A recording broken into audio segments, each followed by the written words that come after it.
Phillies are 2008 World Champions of Baseball. The Philadelphia Eagles are Super Bowl champions. Eagles fans everywhere, this is for you. Now entering the game for Philly Pressbox Radio, Bill Furman and Chet Chesko. It's Tuesday, November 22nd, 2022. Happy Thanksgiving week and welcome to the Philly Pressbox Radio Roundtable, brought to you by the Irish Rover Station House in Langhorne, PA, Allstate Insurance in Westchester, PA, and the Edge of Philly Sports Network. I'm Bill Furman. I'll be your host tonight, along with my partner, Chet Chesko. Hey, Chet, the Eagles got in a dogfight in Indianapolis, came away with a 1-point win to go to 9-1. The Sixers have played just twice since we were together on our last show, going 1-1, but they've now been hit bad with the injury bug. The Flyers, they've now lost 7 in a row, and they are really struggling. No word on the Phillies and free agency yet. And by the way, Jet, the World Cup is underway. Yeah, Team USA battling Wales to a 1-1 draw on Monday. I'm sure you watched every minute of that one, Bill. Team USA will next face a very good England squad on Friday. The Flyers becoming really tough to watch again, as you indicated. Sixers decimated by injuries, Bill. It's just sad to see that, especially with somebody coming to town tonight who we would love to beat up on. Bill, you were out there in Indianapolis on Sunday to witness that dramatic Eagles win over the Colts. We will talk about that game, of course, and your weekend experience over the course of the show. Yeah, it was fun.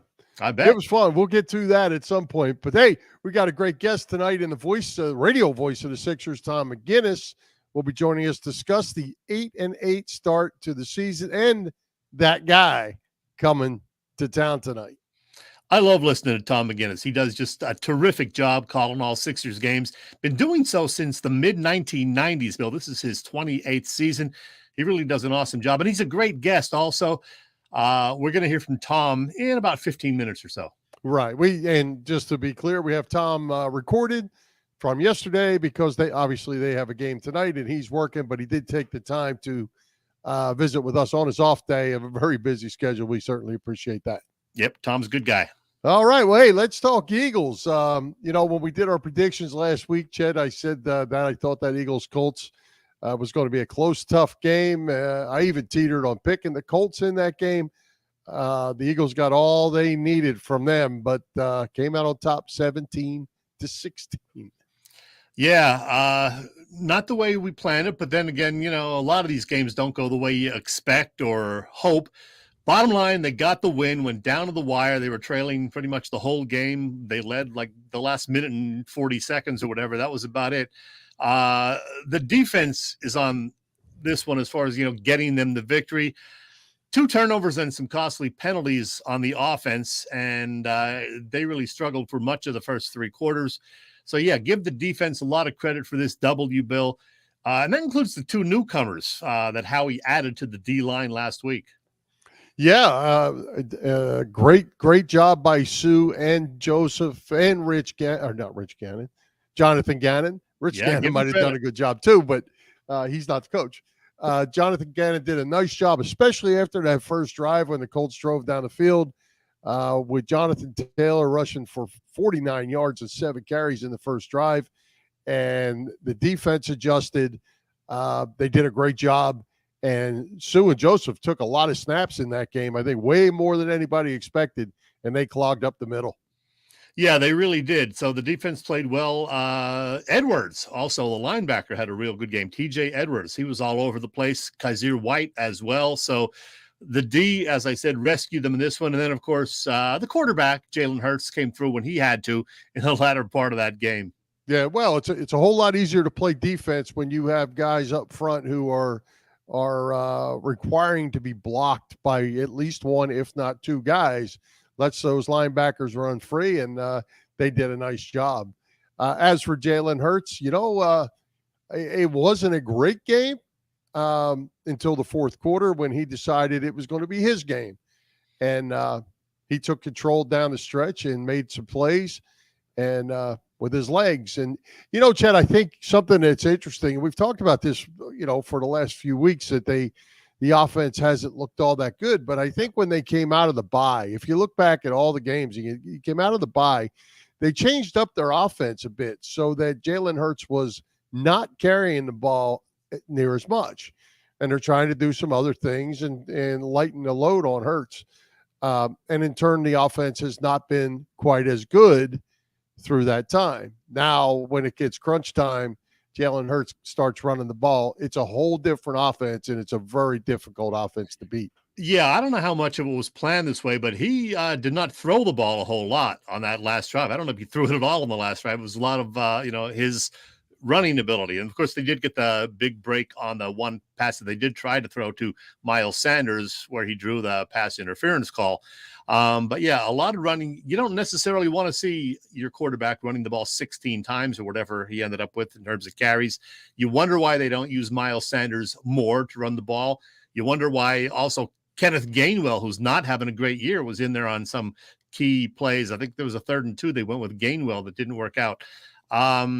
Yeah, and Boston Scott got some carries down the stretch there, too. He did. He really did indeed. And in fact, it was Boston Scott who led Jalen into the end zone, I believe, on that last one when Kelsey pulled to the right. Yeah. Well, and you mentioned that Miles Sanders pass interference. I don't know what it looked like on TV, but from looking at it from above where we were sitting, he was open by 10 yards. The defender had no choice but to tackle him, basically. Unfortunately for the defender, and fortunately for the Eagles, the ball was so underthrown. I don't think it was a catchable ball anyway, but the defender had to make a decision. He was beat and had to make a decision, and he made it, and it went to the Eagles' advantage, certainly. Yeah, it really it was a tough call on that defender, but I think he did do what he had to do because he was beaten pretty badly, and he didn't know the ball was going to hang up there quite as long as it did. As I said, but bottom line, they got the W. They're 9-1.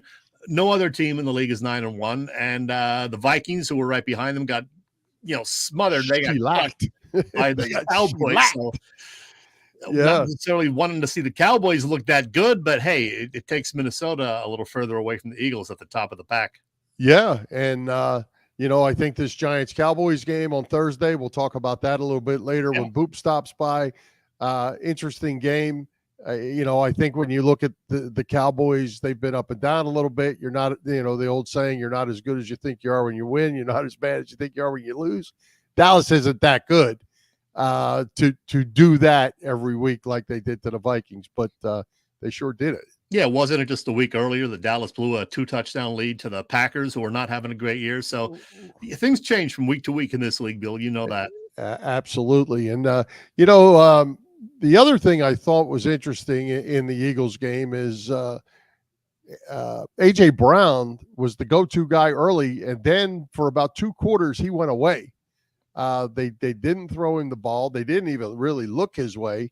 Devontae Smith became the guy, and they certainly offensively missed Dallas Goedert or some form of tight end in the middle of the field that they could get open and that they had confidence in throwing the ball to. Well, yeah, the 3 tight ends that they tried to replace Goddard with, none of them had a memorable game other than for the fact that they were, I think, each called for 1 penalty, right? A couple of them almost back-to-back. So, yeah, those guys don't have all the experience that they need. Stowe, is that his name, the number 1 guy? Yep. He was out there for the majority of the snaps. The other guys, not as much. They like Calcaterra, the rookie from this year, but he's just not ready for prime time yet, I guess. And Jackson, the guy who they just activated, he had been hurt all season. Yeah, they're high on him. He had the great training camp last year and got hurt, so they got to keep him healthy and try to develop him. Yeah, well, and they did. I don't think they did a bad job in blocking, from what I could see watching live, which certainly is a help against a good defense like the Colts, and the Colts do have a good defense. But Goddard can do them both, and you can be more flexible with him, move some formations around and do some other things. But they're going to have to survive. These guys are going to have to get better, and they're going to have some more confidence in them. And going to have to make plays because the middle of the field, Chad, again, you probably couldn't see it on TV, but seeing it, the middle of the field was open all day, and the Eagles didn't have any receivers in the middle of the field, which is usually Dallas Goedert country. Yeah, so hopefully he will be back within, a few weeks' time because they sure do miss him.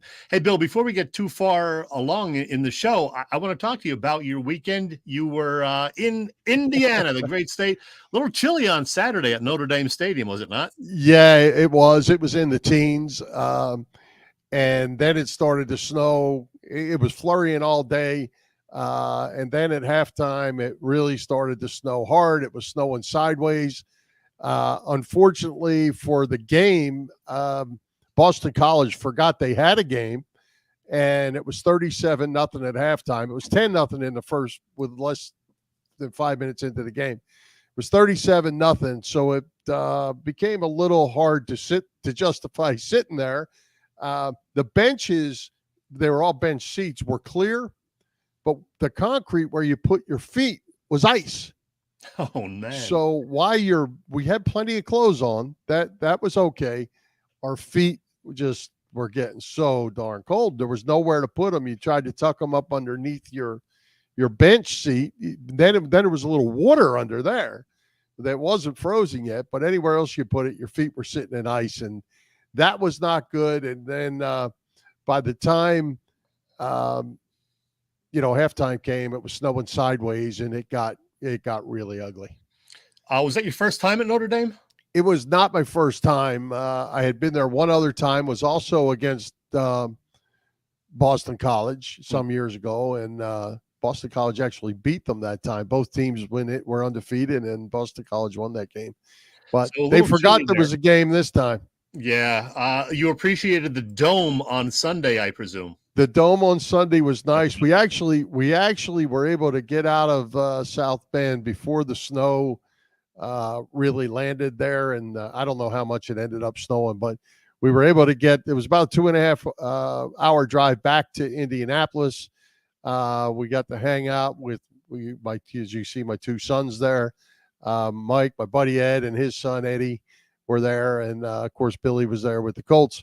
So we got to hang out on Saturday night, hit a couple of the local establishments in Indianapolis, and then went over to the stadium on Sunday morning. Billy had us lined up with sideline passes that we were able to hang out down there with the families and so forth. Yeah, right there, which was kind of neat too. So it was great, and we had great seats. They were up a little bit, but it was in row one of the deck, and the only thing we had a problem every so often is the uprights got in the way. Don't you hate that? Now, how many Eagles fans were in the stadium, do you think, as far as they were kind of spread out. Yeah. There were a lot of them up top. And then the rest were just kind of spread out. But I would go, if I had to throw a wild guess together, I'll say 10,000. Okay. Yeah, it was nice. It was a nice showing. But like I say, instead of being grouped up, they were spread out. Yeah, you couldn't see like the mass of green that you do sometimes at the visiting stadiums, but definitely saw a lot of little green jerseys in there. There you see Joe Sullivan. Joe was at the game also. I didn't get to see him, but we were messaging the night before. Cold to a whole other level. He only made it to the middle of the second quarter. And yeah, and I'll tell you, Chet, we took a lot of clothes with us. Billy came and he had all this NFL gear, winter gear, pants. We all had snow pants and snow jackets and all that. He provided us a lot of that stuff, those masks. We don't wear them masks in Florida. I didn't think you would. To sporting events anyway. So all that came from him, and it was a huge help. So, well, I'm glad you had a fun weekend. Yes, it was a blast. One of those memorable ones for sure. Mm-hmm. All right. Let's see where we're going. Oh, hey, let's talk about Allstate Insurance. It's time to start saving with Allstate's pay-as-you-go auto insurance. Yes, sir, Bill. Allstate's pay-as-you-go auto insurance puts you in control. You only pay for the miles you drive with the same full coverage that a traditional policy offers. Pay-per-mile insurance gives customers greater control of their insurance costs. See how much you can save with pay-per-mile car insurance by calling your local agent. In Westchester, PA, that is Dave Lavoie. Call Dave at 610-430-0700. Again, 610-430-0700. And start to save more now that you are driving less. There you go. Hey, Chet, holiday weekend, Irish Rover Station House, Thanksgiving. I'm sure they got good stuff going on. What's happening at the Rover? Oh, man, Thanksgiving, always a busy time. The night before Thanksgiving, Thanksgiving weekend, when people come back to their hometown from out of the area. And it's also, of course, the start of the holiday shopping season, Bill. And there is plenty going on related to that at the Irish Rover in Langhorne. I'll tell you, they have Quizzo also every Wednesday night through the end of the year. The restaurant, by the way, is closed for Thanksgiving itself, but will reopen on Friday, and that is for the annual Irish Rover Black Friday shopping event, when you can buy a $50 Irish Rover gift card and get a $10 gift card thrown in for nothing. Then next Wednesday, the 30th, it is another holiday shopping event when, starting at 7 p.m., the Rover opens its banquet hall to a bunch of great area vendors to help you kick off the shopping season and help get you, into high gear with your shopping. So good stuff right there. And I'm going to tell you next week, Bill, a little more about, as you know, my favorite event of the year at the Irish Rover. And that, of course, is the Ugly Sweater Party. It is slated for Thursday, December 15th. I made sure that Chris didn't schedule it on a Wednesday because I wanted to be able to get there earlier than I would otherwise. So Thursday, the 15th, it is the Irish Rover's annual Ugly Sweater Party. It's going to be ugly, but in a good way, and I'm going to be there. The Irish Rover Station House, Bill, is on Bellevue Avenue in Langhorne. The website is IrishRoverStationHouse.com. Let's go with this guy. We haven't heard from him in a while. Hey, everybody, it's Willie Nile here, and you're listening to Chet and Bill on Philly Pressbox Radio. You lucky people. Chet, one thing that you might want to consider, since you have a closet full of ugly sweaters, yes, is maybe you should just, depending on how long you're going to be there, maybe change like every 30 minutes or every hour, or, like if you're there for 3 hours, you can wear 6 of them. I have enough that I could do that. For sure. I know. Yeah. I have to put a lot of thought into actually which one I'm going to wear, because last year I know I wore the Rolling Stones one with the big tongue on the middle, so I can't wear that one again this year to the same event. Got to mix it up. So yeah, a lot of planning will go into this, Bill. Trust me. Well, I'm sure there are plenty to choose from. You could probably go in with your eyes closed and just pick one, and it would be ugly. Probably so. All right. Hey, speaking of ugly, the Sixers, they've been hit with the injury bug to go along with James Harden's injury. They've added Tyrese Maxey, Tobias Harris to the list. Now Joel Embiid. Of course, he had his big game. He had to get hurt. He's going to miss some time. Harris should be back tonight. I guess that's the plan, at least. What do you make of all these injuries? It's tough. It's, I almost feel sorry for Doc Rivers and Glenn Rivers. Shame on me for saying that. But, I mean, the guy's lost, 80% of his starting lineup. 3 of them out for sure tonight in Harden, Maxey, and Embiid. Harris, we're hoping, is back in the lineup. They're supposed to tip off within about 15 minutes, I believe. But it's tough to win games when you have all those injuries, especially a highly anticipated game like this one tonight because of you-know-who being back in the arena. Yeah. Well, I'll tell you what. Let's go ahead and talk to the voice of the Sixers, Tom McGinnis. You had a chance to sit down with him. We'll get back to that other guy. You had a chance to sit with Tom yesterday, talk about the team. Again, thanks to Tom for taking the time on his off day of his busy schedule. Tell us how it went, and tell us what Tom had to say. I'm just going to go right to the videotape. Here we go, Bill.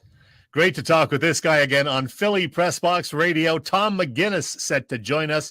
But I should mention we talked at midday Monday, shortly before the news came down that the big guy Joel Embiid is joining several of his teammates on the injury list. The center to miss at least the next couple of games with a foot sprain.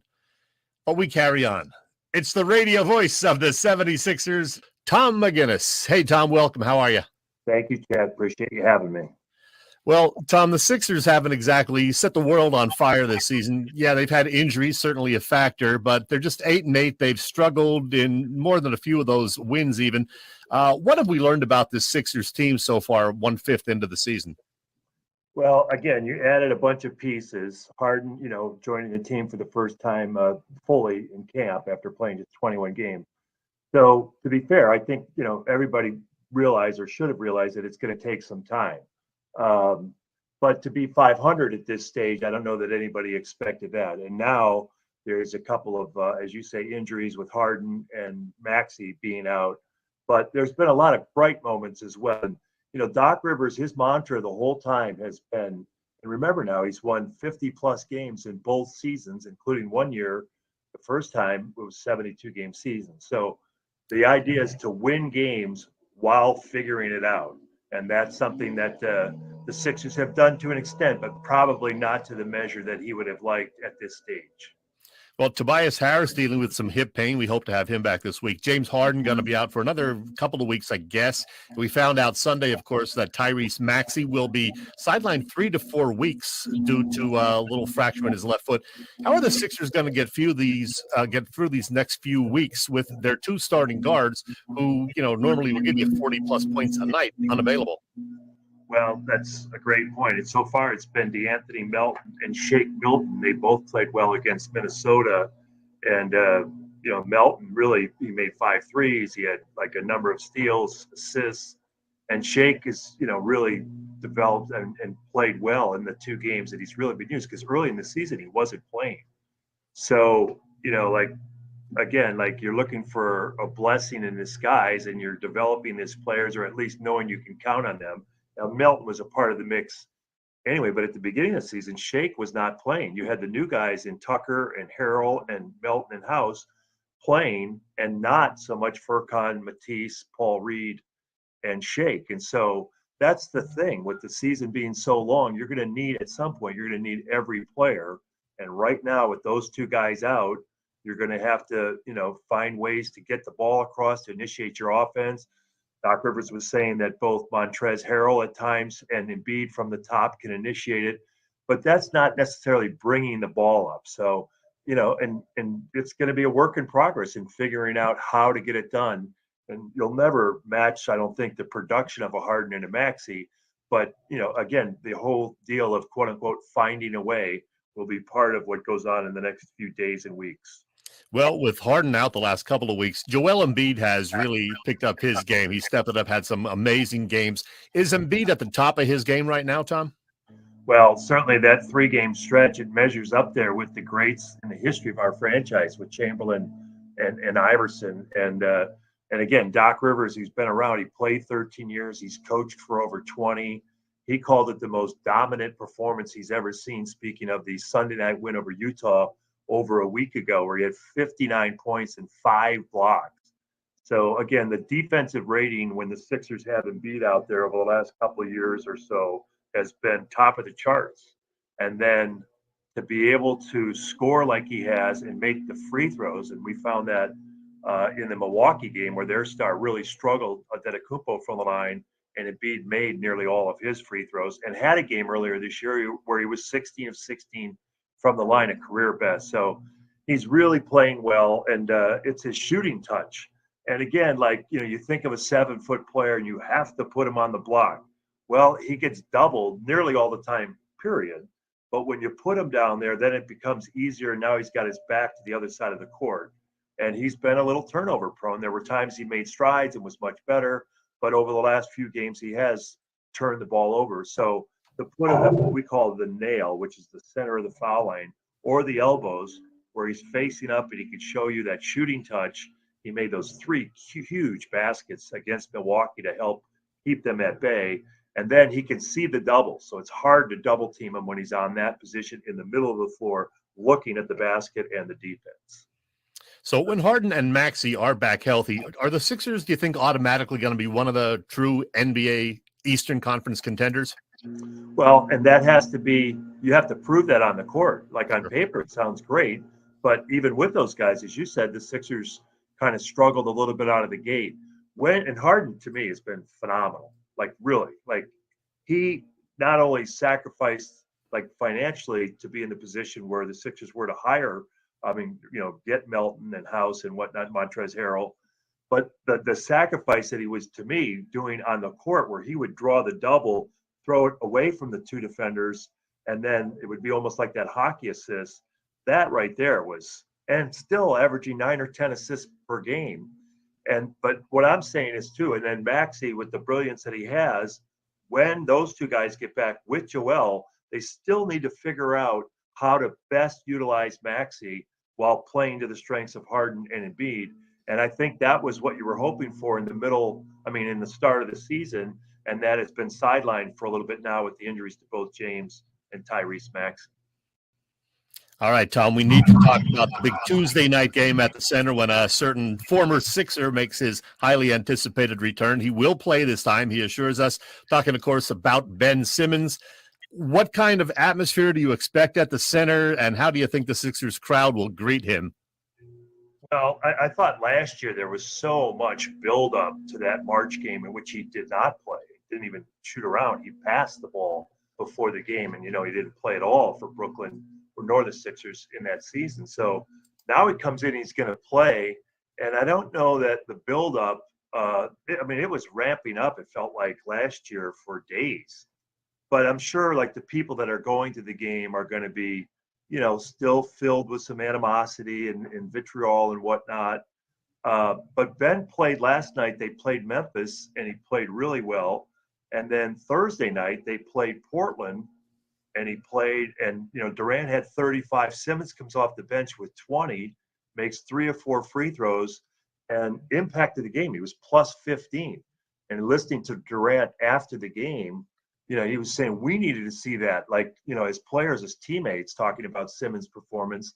And I think for sure Simmons probably needed to do that as well, because he has been, like, in and out of the lineup even this year. So I would just hope that people, like, I get, that the animus, if you will, toward Ben Simmons for sitting out last year and demanding a trade and all that stuff, but that it's somewhat civil, right? I mean, you can be derisive, whatever, but just that nothing that would get away from the game clean, I guess, is what you would say, at least from my perspective.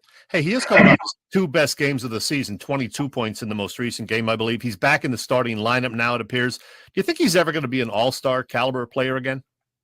He could. The talent is there. The physical gifts are still there. I don't know that it would be this year, but it's one of those deals sometimes, you know how that goes, Chet, where a guy has a great season, gets on the radar a little bit, and then the following year that happens in every sport. So it could be something like that, like the numbers that you're talking about in the 2 games, and that I refer to, the Grizzlies and the Blazers game for Brooklyn. He played really well. So, and then you look at his shooting in that Portland game, he was 6 for 6. And I got the box right here from the game with Memphis.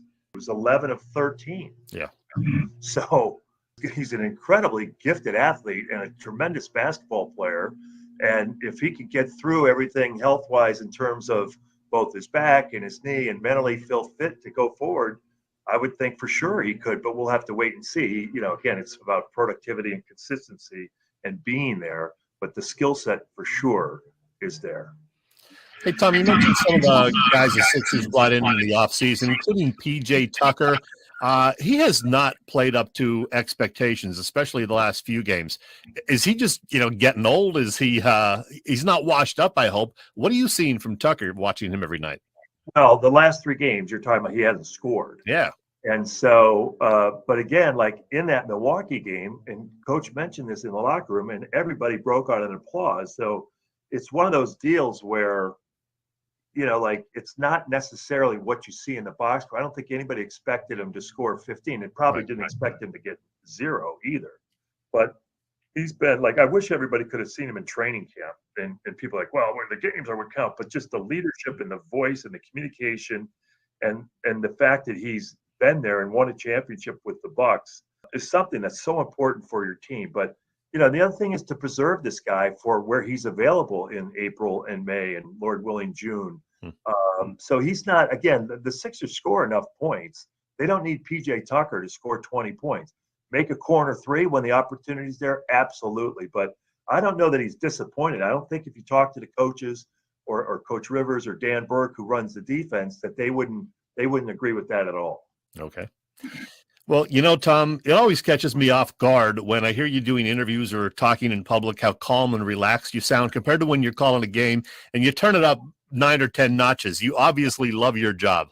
Oh, absolutely. Yeah, no, it's I never take it for granted, Chet. You know what I mean? This was a dream of mine since I was probably a teenager, like going to the games in Chicago, and this was pre-Michael Jordan, you know, and being out there. I used to sneak down to the court and rebound and whatnot. The lights in the NBA, and I mean in the Chicago Stadium where I first started going to the games, it got, and I love basketball. I mean, I've been playing since, you know, I was 8 years old and whatnot. And then it like I said, I never take it for granted. It's almost like I won the lottery when I got this job. And that's what I bring when you say like I ramp it up or whatever during the games. That's my deal. Like when the game starts, that's the time to perform. And I never lose sight of that. And again, it's all born out of the appreciation for the athletes and the competition to do some of these things, that what they do in the guts of a game. Like I never lose sight of, wow, that's amazing. So yeah, I love going to the arena. I love being around the game and speaking to people like yourself. So it has yet to get old. And here you are in season 28. All right, Tom, thanks for visiting us here again on Philly Pressbox Radio. Great to get your insight on all things Sixers. I appreciate it. Thank you, Chet. Be well. Well, Chet, hey, good stuff from Tom for sure. A couple interesting points I'll throw back at you. And, you know, we knew it, and we were wondering about it, but I guess it was by design that Glenn Rivers was playing the newbies in the beginning of the year. We kept saying, why are these guys not playing the guys that we knew by design, apparently? Yeah, they're still trying to get, I guess, acclimated to it. And, now they have to be in there with all the injuries. So they have to be in there getting more playing time. I know PJ Tucker, though, is not a scorer, but even defensively and rebounding, he's not doing what I expected him to. I didn't expect him to score more than, 10 points a game, but he just hasn't been the presence that we saw last year. And yeah, they're not getting a whole lot from House or these other guys as yet, Montrezl Harrell. So they got to step it up. If the Sixers are going to be the team that we thought that they were, they're going to need more of a contribution from everybody. And right now, they certainly have more of a chance with these injuries. So this is a key time for the Sixers. Oh, it absolutely is. And, I was just kidding with you last week, kind of, sort of. But I told you that this guy was going to need a couple of days off after having such a big game. And here we are. I mean, it was a freak injury. Apparently, he got his feet tangled up with George Niang or whatever in the Saturday night. Yeah, the guy gets injured a lot. I know it. He wants to be out there. Believe me, Bill, he does. I'm sticking to my guns. He's as great a player as he is and can be. He ain't the guy. He ain't the answer. It's not going to happen. You don't think he'd want to be out there tonight to block a few those 2 feet shots that Ben Simmons is trying to take? Come on. I don't know what you got against this guy. Nothing. Bill, Nothing. Oh, I don't believe it. Play every night. Play every night. He's like it's hurt. Important. He wants to be out there. Believe me. Maybe he's injury prone, but he wants to be out there. One final thought for you on the Sixers. Please. What is your excitement for watching number 25? Are you going to be glued to your TV tonight to see that he stinks it up? Or are you going to be surprised if he plays well? He's going to play well, probably because the Sixers are so decimated with the injuries. He's probably going to go for, 20 points and, 12 rebounds or whatever, because he doesn't have Embiid or Harden or Maxey or a 100% Harris in the Sixers lineup. So, he's probably going to have a good game and probably go out and crow about it a little bit because the Nets will probably win. So I hope I'm wrong, but it's frustrating. You're going to be really unhappy if he throws up a triple-double tonight. Yeah, I don't, because it's not against the real Sixers team. So that's the frustration. Well, you were worried about whether he was going to play when he caved it down, and heck, our own guys aren't playing. I know. It's sad. Hey, before we go too far along here, I wanted to mention something. Our guys at the Edge of Philly Sports are involved in the Delco Group Toy Drive. It's happening in early December. I didn't get the opportunity to download the video that Joey made, but I did grab a screenshot of it. Joey does a nice little 1-20 long rant about this whole event, a great event. It is December 9th, which I believe is a Friday, from 3 to 7 p.m. The Delco Group Toy Drive. So go on the Edge of Philly site or Joey Sheeran himself, and he'll tell you all about it. You can donate toys. Edge of Philly is involved in it. It's December 9th, 3 to 7 p.m. And of course, it's for a great cause because we love helping kids out who, need those toys. So do it. Check it out. Absolutely. And speaking of the Edge of Philly, let's talk about what's going on over at the network this week. Chet, as always, wall-to-wall coverage. You can catch all the action on www.eopsports.com, as well as Edge of Philly Sports on YouTube. You can also find Philly Pressbox Radio on our YouTube channel as well. Help us out by hitting those subscribe, follow, and like buttons. And as always, share with your family and friends. As you can see, every night is loaded up. There's us at 7 o'clock Wednesday. Big Al and Joey will be on tonight following us at 8:30, along with everybody else talking pregame, postgame throughout the week. It's all going on. Yeah, that's quite a lineup we have there. Yes, it is. Hey, Chet, the Flyers. We got not a good lineup. Not a good lineup. Not a good lineup. They started out strong. Reality has set in. They're in big trouble. They lost 7 in a row. 5 of them in regulation time. So they've really only gained 2 out of a possible 14 points. John Tortorella is getting a little bit testy, not towards his players. He's backing them as far as, well, other than he said they sucked the other night. He did do that on TV. But he is supporting the effort of his players. But this team's in big trouble. It is getting ugly, Bill. They're getting blown out in some of these games, and I'm going to put up a graphic right now. This is their last 7 games. Keep in mind, they were 7-3-2 before all of this. Since then, as you said, 5 regulation losses, 2 overtime or shootout losses, and they've been outscored 33-15 in those 7 games. Now, granted, there were a few empty net goals along the way. That's because they're always down, it seems, by a goal or 2 late in the third period. But still, as I said last week, you're not going to win a whole lot of games when you're giving up 4 or 5 goals per. You watch them more closely than I do, Bill. Is there any sort of light at the end of the tunnel, or is that light an oncoming train? Yeah, it's an oncoming train because I'll tell you what, and you mentioned it, your graph is a little misleading. Last night was a 3-2 game with a minute and that's what I said, yeah. 50 or whatever, and they give up 2 shorties. Yep. First 2 empties, and same in Boston. But again, the other thing is misleading is Carter Hart has actually kept them in games. As hard as it is to believe, with all giving up 4 or 5 goals a game, they could certainly be a whole lot more. They just don't have scoring consistently. They have Travis Konechny out as well. They just and he's been their leading scorer. Oh, he's out now too? Yeah, he's out. Oh, so they just have some problems. So whether it's going to get better or not, I would have to say not. Bill, let me know in February if I should start watching them again or just wait till next year. Yeah, well, it's not even January this year. It's going to be February. The early prediction is wait till next year, but we'll see. Hopefully they can recover and at least be competitive out there. Like I say, they're playing hard, but when you're playing hard and losing 4-1, 5-2, that's certainly not good enough. That's for sure. No, let's bring Boop on. Maybe. All right, let's do it. Let's welcome our man for Boop Stats, Bob Vetrone Jr., brought to us by Splits Bar and Grill, to make his week's picks, provide some Week 12 better tidbits, and maybe even some World Cup information, Boop. Sure. We can make that up along the way. Yeah, because I would have no idea. Somebody asked me if I was doing the no shave November thing. I think we have to ask Boop the same thing. We got a little growth there on you too. I'll shave when the Phillies win again. Oh wait, that was October. Never mind. It just, someday. I want to look like gonna Grizzly impress, Adams. you know? That's my goal.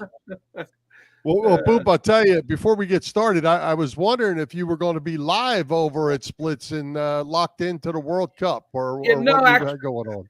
actually, tonight is a night I usually meet a bunch of dads down at Kaminsky's for our annual "Hey, how's everybody doing?" routine. But I'm battling a little bit of a head cold, and nothing serious. If this was 2018, I'd be there with them all. But in this day and age, any kind of sniffle or cough or whatever causes a mass hemorrhage among some old people. So I just kind of figured I'd just stay home and relax and talk to two of my favorite people on the internet.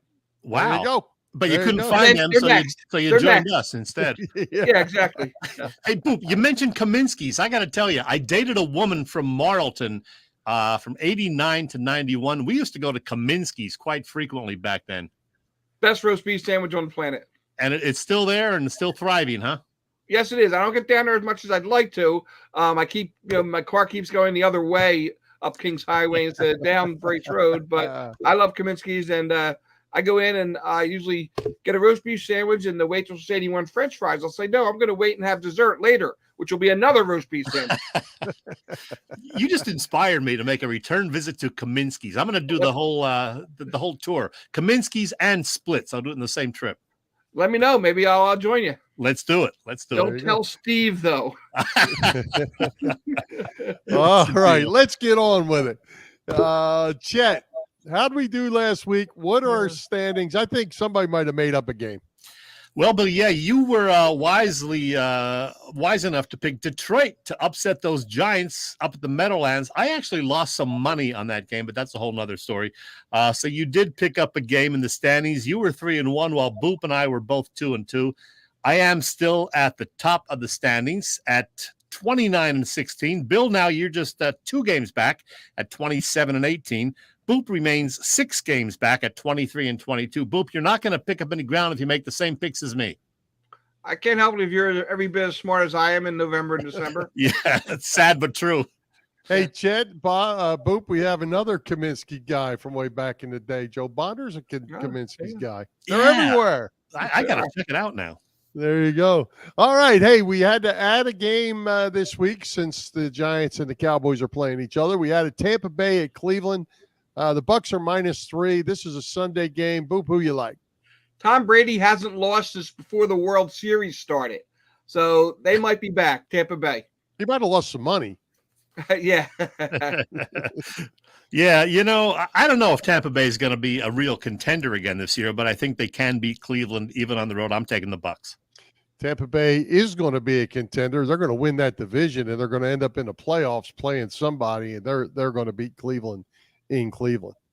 Okay. All right. That brings us to another Sunday game. Atlanta visits Washington. The Commies are -4.5 in that one. Washington is 5-1 since my birthday. It's not exactly the gift I asked for, but they're kind of flying under the radar a little bit, and they're hanging with the higher elite in that division. Washington wins this one. Yeah, they're certainly playing better. I'm starting to be a believer in them now that they got that quarterback out of there, Mr. Wentz. I'm taking Washington for sure in this one at home. Yeah, me too. I hate that we're all going to probably come up with the same picks here, but I'm going with Taylor Heineke. He's playing good ball, and it didn't work out because the 49ers won last night. Had the 49ers lost, all 3 wild card spots would have belonged to the NFC East. So Washington is banging on the door right there to make a playoff run. Yep. All right, let's back up to Thanksgiving Day. The Giants visit Dallas. The Cowboys -9. Giants coming off a big loss. Cowboys coming off a huge win. Oh, Boop, go ahead. Just a little too easy. I'm going New York. Whoa. I did not expect that. Boop is taking the Giants. All right. I can't go against Dallas in this one. It is Thanksgiving Day. I know the Giants are going to play better than they did this past week. I know the Cowboys aren't as good as they looked in crushing the Vikings, but I got to take Dallas at home in this one. Yeah, and I actually debated in my head about taking the Giants, but I didn't want to take a chance of really losing the game if I had to. So I'm going to go Dallas, and I would be thrilled for the Giants to win this game. Yeah, I'd be okay with that. All right, that gets us to Sunday. The Eagles back home hosting Aaron Rodgers and the Green Bay Packers. Eagles are -7. Any other year in the last, whatever, it's been 15, you would not be happy to see Aaron Rodgers coming to your place. Not so much this year. Boop, who you got? Still there, guys? Oh, there he is. I thought you were just staring at me. Okay, sorry. No. I'm sorry. I think my connection is not as great as it usually is, nor is my computer's. After this game, guys, the fans are going to want to see the black helmets every week. Philly's going to roll. Yes, the black uniforms and the black helmets. I like it. I don't know if they're going to roll. In fact, I think it's going to be right around that 6.5, 7 point line. I'm taking, if you want to score, Eagles 34-27. Going to be a fun Sunday night game. Well, I'm going to tell you, I hate the black on black on black. Every time they wear them in a big game, they lose. They're not going to lose this time, but I just don't like it. I'm going 27-20 Eagles. Eagles by a touchdown. All right. Yeah. I just, that whole black hype thing, it just never seems to work out. I don't like it. Hey, before we move along, speaking of the Eagles, this Sunday is also Eagles Hall of Fame. Robert Moser likes the Eagles by a touchdown. Hall of Fame inductions for the Eagles. Trent Cole and Hugh Douglas, a couple of pretty good defensive ends from the late 90s and early 2000s going into the Eagles Hall. You like those two guys? Are you talking to Boop? Because I could do without one of them. They were both pretty good ends to have on some really good defensive teams, and they weren't the best defensive players on the team, but you need the guys that are going to plug those holes. Defensive ends one of my favorite defensive positions. So yeah, those guys, I love those guys. Bill, elaborate. I'm just not a Hugh Douglas Hall of Fame guy. I mean, or whatever we're calling him, Ring of Honor guy. Good player, good for a while. He's just not a superstar to me. Trent Cole, though, I think pretty underrated. Look at his numbers. He was every year. So I'm certainly good with Trent Cole. All right.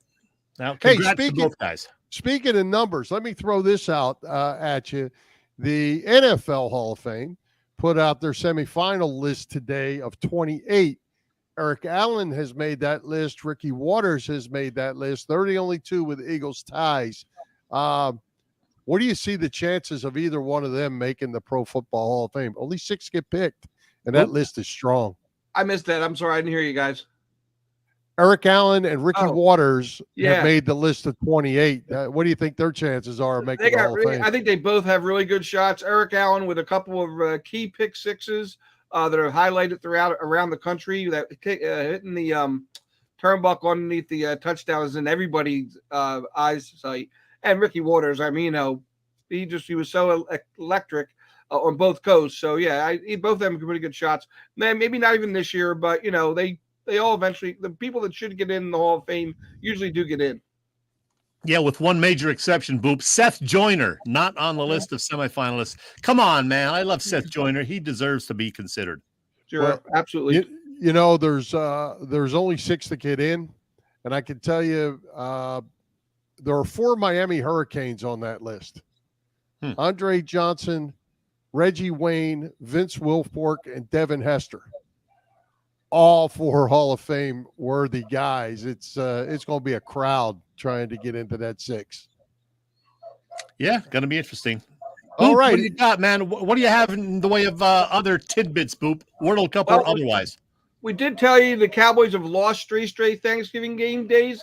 How about this one? Since 2011, Dallas as a Thanksgiving Day favorite, 1-9 against the spread. Ooh. Yeah. So there's something we can think in there for there.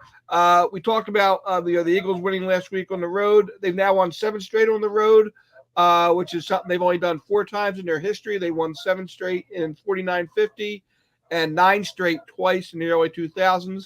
They don't go back on the road for a couple of weeks, but they do go 11-18-24, 3 straight weeks on the road. So they can get that number up to a club record 10 by the end of the season. And we mentioned the Flyers earlier. This Friday is their annual Black Friday home game. Guess who's going to have a list of every Black Friday home game the Phillies ever on their website, on Twitter feed, at BoopStats. Just so you know, since 2000, 7-6-4 in those matinee games on Friday, Black Friday. Before that, in the last century, Flyers were 10-1 when they played on the day that most of the women in my house decided to spend most of my money. Well, these aren't your 1990s Flyers, so yeah. By a long shot. That's right. Hey, Boop, any World Cup tidbits? Because I, for one, have been I've been at work. I haven't seen a second of it. Tell me what's up. We know England started off by scoring 6 goals in the opener. So right away I went to find out what the record for in the World Cup is. And Hungary back in 1934, I think, put up a 10 spot in the World Cup. So lots of score in there. Told you last week to beware of the draw. If you're going to bet the games, draws do happen a lot. There's been 3 so far of the 8 matches. So draws happen. They happen a lot. So if you keep the odds where you need them to be, you can make some money that way. And U.S. had one right there for the taking the other day. Would have been a huge win. Now they're looking at the whole convex of how England is going to need to play in their third game and tiebreakers, and could even get down to one of the tiebreakers has to do with yellow cards, believe it or not, about 3 or 4 down the list. So if we have to start worrying about how many yellow cards one team has or another, it's going to confuse the heck out of this country. USA England on Friday. That's going to get a lot of people watching, I'm sure. Yeah, it's a good time, and it's they a point would be great, a draw would be great, a win would be I don't know, kind of like Saudi Arabia this afternoon. But the key there is to not get blown out. The first tiebreaker is goal differential. Wales has to play England in the third game. So if this is going to sound so anti-Philadelphian, if they can just not lose big Friday and then have Wales get their butts handed to them on Monday, they can move through. But a win would have gone yesterday, would have really gone a long way to getting that done already. All right. Go USA. Hey, Boop, before we let you go, let everyone know where they can follow you and everything you have going on. I do most of my stuff on Twitter at BoopStats, TV listings and charts and graphs and some stuff that's even funny, and might even see a picture of me and Chet once in a while. I have a website, boopstats.com, where I put a lot of that stuff up as PDF. So if you want to print it, you can go and print out the TV listings, which right now are really long with all the overlapping soccer, football, college basketball, tournaments, etc. So my website or at Twitter, and I've always got something popping up there, as Chet and Bill both know. Absolutely. And don't forget Splits Bar and Grill. Yeah, I'll be back there someday, I'm sure. So we're going to do that. A Splits Kaminsky's doubleheader, you and me. I'm ready now. So. All right. All right, Boop. Thanks a lot. Have a Thanksgiving to you and your family, and we'll see you next week. All right. See you, Boop. Okay. I think Boop froze. There Boop you go. Hey, cold. Chet, great guest tonight at Tom McGinnis and Boop, Vetrone Jr., who's coming to Philly Press Box Radio next week. And it won't be me because I will be on vacation next week. That's right. Yes, Bill, we're going to close out November. It will be Wednesday, November 30th, our next show, with a couple of terrific guests joining us. And yeah, you may be on some great vacation somewhere, Bill, but you're missing out, because on the show next week, first of all, will be this guy, one of our old favorites, upbeat, energetic, positive guys that we know. He is part of the WIP Midday Show, which will actually be taking over the morning slot on 94 WIP after the football season concludes. It is our pal James Seltzer. James is always a blast. I love that dude. Plus, there will be energy. There will be energy. Plus, we have a first-time visitor to the show, Bill. And, boy, you're going to be sorry you're missing this one, too, because it is a guy named Jordan Spector. You may have seen his stuff on the internet. He advertises on Facebook and elsewhere. He's going to show off some items that you, Bill, and a lot of our viewers would want to consider perhaps for gifts for the sports fan in your life. His name is Jordan Spector, and he is a super guy. And he's also obviously a great artist. There's this great Eagles piece that he did. That is a big seller for him. He's going to talk about it, tell you how you can get it, and maybe even offer discounts for the holiday shopper who'll be watching us next week. It's going to be fun. I'll tell you that much. James Seltzer and Jordan Spector joining us. I love that picture, Bill. And I can tell you, I already have that picture. Do you really? Yes, sir. It doesn't surprise me. I do have that. The Sixers one just came out. Yeah. And actually, when my boys were going to buy me the Eagles one for my birthday, but I already had it. And shortly after that, this Sixers one came out. So I don't know if they're listening, but there's a possibility that could show up under the tree. And my favorite part of this is on the right-hand side of the picture, you have Billy Cunningham, the coach, talking to Billy Cunningham, the player. Yes. I love that. Yes. Jordan thought that was a cool touch. I talked to him at the Philly Sports Hall of Fame event, and great stuff. Yep, great stuff. And, he didn't do the Phillies one, but there's a Phillies one that's very similar that he also sells along with his other stuff too. And I have that one also, and it's great. Great items, great art. Great Philly stuff, and he has a bunch of other stuff too. But those collages, call them a collage, are outstanding. Bill, I have a parting shot, but do you want to do your Raz Room spiel first? Okay, no random Chet tonight. We're just going parting shot. We're going to do parting shot after Raz Room. All right, let's give a quick shout out to our friends at the PPCC 118 Raz Room. They post great sports memorabilia on their Facebook page so people can take a chance of winning something they may not be able to afford or have access to. All items come with certificates of authenticity. They continue to run out great autographed memorabilia from all the Philly teams and more. Check out their Facebook page. Like it or follow it. It's PPCC 118 Raz Room. That's right, PPCC 118 Raz Room on Facebook. All right, Mr. Chesko, parting shot for you. Oh, real quickly, before I do the parting shot, don't forget about what Philly Sports Trips has coming up. They have the spring training trip next year for the Phils down in Clearwater. And they have that ultimate bus trip to Brooklyn to go see Ben Simmons up there, February 11th. Check the website for all the details, phillysportstrips.com. You just may find me on that trip. Parting shot, Bill, it is Thanksgiving week. And as I've done in most of our past Thanksgiving week shows, I just wanted to take a moment to throw a few thank yous out there. A huge thank you to our sponsors, of course, including PPCC 118 Raz Room, Philly Sports Trips, who I just mentioned, Bob Sullivan's LikeYourAge.com, Dave Lavoie at Allstate Insurance, and yes, the Irish Rover Station House.